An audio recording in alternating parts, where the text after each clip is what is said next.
Hello, this is GZERO AI. My name is Marietje Schaake.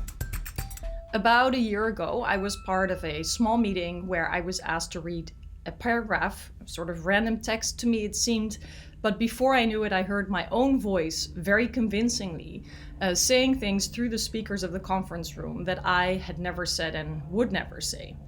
And it was really, a sort of goosebump moment because I realized that generative AI used for voice was already very convincing. And that was a prototype of the voice engine, which has now been reported by the New York Times as having been this new product by OpenAI that the company is choosing to only release to a limited set of users as it's still testing the risky uses.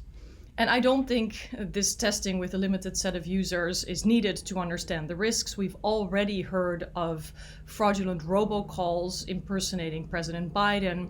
We've heard of criminals trying to deceive parents, for example, with voice messages sounding like their children who are in trouble and asking for the parent to send money, which then, of course, benefits the criminal group, not their children.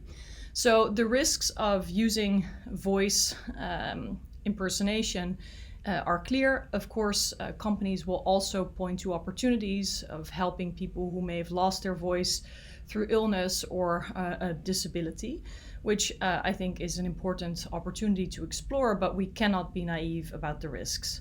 And so in response to the political robocalls, the Federal Communications Commission at least drew a line and said that AI cannot be used for these. So there is some kind of restriction.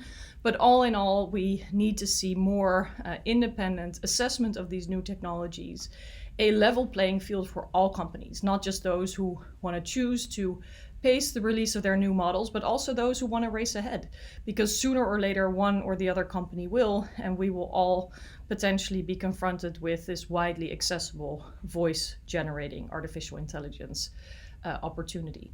So it is a tricky moment when we see the race to bring to market and the rapid development of these technologies, which also incur a lot of risk and harm as an ongoing dynamic in the AI space. And so I hope that as there are discussions around regulation and guardrails happening around the world, that the full spectrum of use cases that we know and can anticipate will be on the table with the aim of keeping people free from crime, our democracy safe, while making sure that if there is a benefit for people in minority disabled communities, that they can benefit from this technology as well.